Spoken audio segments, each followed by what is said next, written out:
Have you ever wondered what it would be like to live in a world where animals and people had magical abilities? You had to be super careful about your pets, and the animals at the zoo? My name is Onyx Hoofbeats, and I will be telling you the story of the elementals. Animals with the ability to control the Earth's elements: fire, water, air, and earth. When a junior volunteer named Luna Acefield joins up with the elemental sanctuary down her street in hopes of becoming an elemental keeper, things could not get more exciting. With me creating the story visual for you using Planet Zoo, you can relax and listen to the story.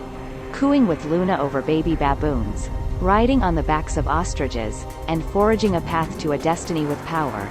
I hope you will enjoy the story as much as I will writing it. I will be creating the water arch in this episode, and you'll find out how Liam knows about the time element. Enjoy!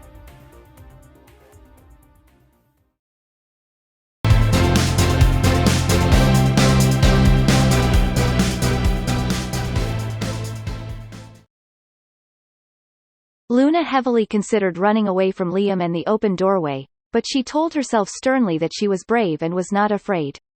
If they tried to take away her phone or harm her in any way, she would give them what for. I learned Kung Fu when I was in high school, she informed Liam, trying to sound confident. I'm terrified, but if you want to go back where you came from, then please take the Grandpappy bus line. Run as fast as you can and maybe Grandpappy won't catch you before you're aboard. Luna glanced at him and sighed. I can't even tell if he's joking. No, I'll stay, she said reluctantly. Back where you came from. She replayed Liam's words, as she tiptoed up the creaky steps to the front door. He almost sounded like he was beginning to regret bringing me here. Or, being with me? Shaking off the thought, she stepped right up to the front door, and pulled the ratty string hanging from the ceiling. A dull bell sounded through the innards of the shack, and Liam put his arm in front of her, as the door opened noiselessly. I'll go through first. Luna frowned. Why? Just your parents live here, right?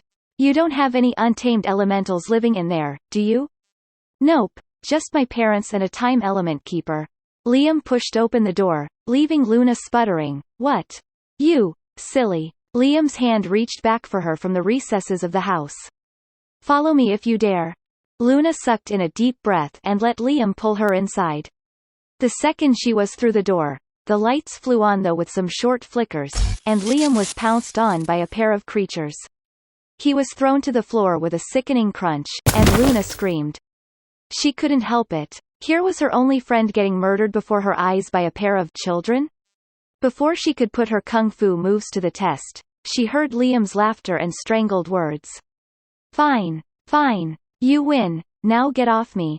Breathing hard, Luna grabbed the nearest thing to her, which happened to be a human arm, and brought it forwards a whole 2 feet before realizing what it was, and that it was attached to a woman about her same height. Eee. She dropped the limb of the hysterically laughing lady, and fumbled behind her for the door handle. Easy, sweetie, the woman cried, wiping her eyes with a hanky. We're not going to hurt you.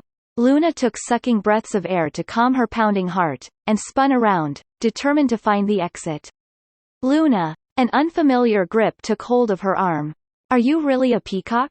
Luna almost screamed again, but upon looking down into the face of an adorable 8-year-old girl, she bit her tongue. And no, do I look like one to you? She asked, once she could speak. Kinda. The girl jabbed a sticky finger at her hairpin. Feather. Luna touched her pin self-consciously, realizing now that it did look like a peacock feather. The normal kind. She's not feathery, Gretel. Liam tousled the young child's curls. Although she is sparkly, the wink he sent Luna made her mind calm down, although it made her heart flutter strangely. We're so happy you made it all right, Lee dear. The plump woman exclaimed, choking Liam in a warm embrace. Those Todd boys are really making a kerfuffle lately. Liam blushed, and pushed his mother away. Kids will be kids. Luna breathed out a soft sigh, and then jumped all over again when a tug on her skirt alerted her to the whereabouts of the second kid. With big hazel eyes like Liam's, the boy was only about 5, with rosy chestnut locks, and a smile that lit up his whole face. Hey, she said a little breathlessly, and he grinned. Then he tugged harder on her skirt, and Luna staggered after him. He had a shocking amount of strength for such a small child into the second room of the house. Luna managed to flip on the light switch before she was dragged over to a rough chair, and the boy pushed her into it. Then he toddled off into a different room that had delightful fragrances coming from it. Must be the kitchen. Luna looked at her surroundings, as the rest of the family bustled into the room. The walls were very bare, with only a few pictures here and there. A very old cabinet stood in one corner, and through the dusty glass doors, Luna saw statues of animals. She started, when she saw one with black fur and purple eyes that glittered like amethyst in the dark. A time element animal. So, the plump lady plopped down in the chair opposite Luna, making it groan threateningly. I don't believe I got your name. I told you her name, Mom. Liam sounded annoyed, yet affectionate. I must have forgotten it then. Mrs. Gateman sounded unruffled, and Luna graciously repeated her name. Ah, Luna. Lee's told me so much about you. She looked so delighted, Luna had to smile.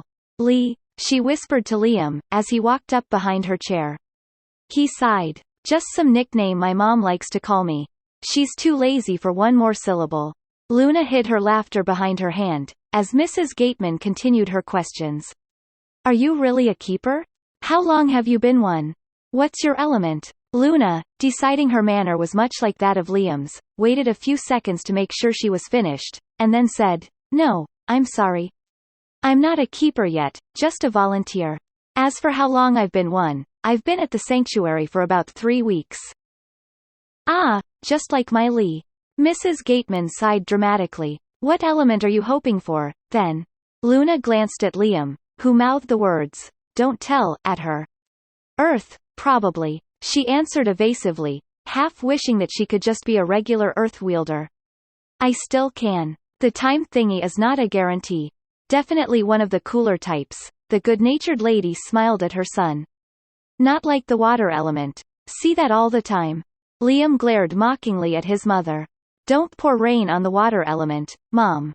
It'll only get bigger. Although the time element is probably my new fave. Luna covered her face with her hands. Seriously? He tells me not to say anything and then he goes and says something. The cheery look vanished from Mrs. Gateman's face. Where'd you learn about that, dear?